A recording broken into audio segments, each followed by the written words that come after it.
অরণ্য সুন্দরী ঝাড়গ্রামের অন্যতম আকর্ষণ জঙ্গলমহল জুওলজিক্যাল পার্ক।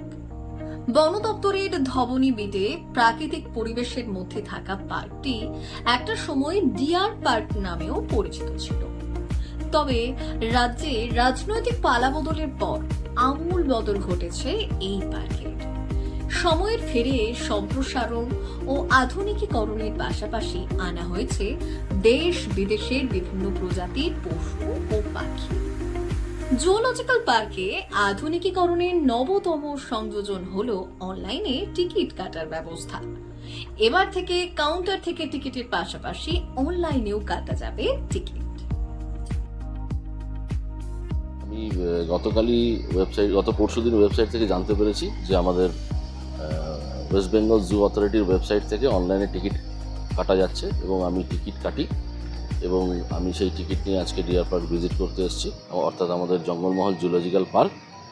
তো এখানে সুন্দরভাবে এন্ট্রি অ্যালাউ হলো টিকিট, এবং আমার মনে হয় সারা বছর ধরে যে সমস্ত পর্যটক এবং স্থানীয় মানুষজন ঝাড়গ্রামবাসী যারা এই জঙ্গলমহল জুওলজিক্যাল পার্কে আসেন তাদের এই পয়সা দিয়ে টিকিট কাটতে হয়, প্রচুর লাইন পড়ে যায়, বিশেষ করে শীতের মরশুমে।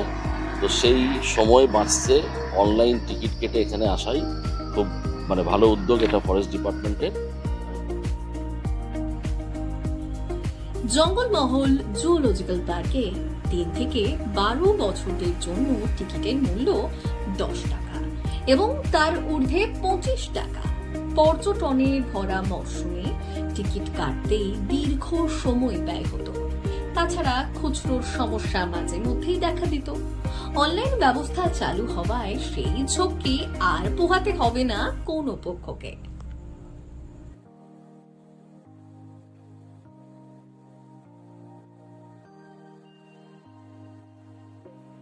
অনেকদিন বাদে এখানে এসে তো এই একটাই প্রবলেমের সম্মুখীন হতে হচ্ছে, যেটা কি লাইনে দাঁড়িয়ে অনেকক্ষণ ধরে টিকিট কাটা। আজকে এসে শুনলাম যে অনলাইনেও টিকিট কাটা হচ্ছে, এটা একটা সুবিধা হয়েছে আমাদের জন্য। অনেক সময় হয়েছে আমরা ইচ্ছে করে এসেও ফিরে গেছি ভিড়ের জন্য, লাইনে ভিড়ের জন্য 10 মিনিট 15 মিনিট দাঁড়িয়ে। তো আজকে এসে একটা নিশ্চয় পাওয়া গেল যে অনলাইনেও হচ্ছে এটা, এরপরে আমরা আসলে অনলাইনে আসতে পারবো।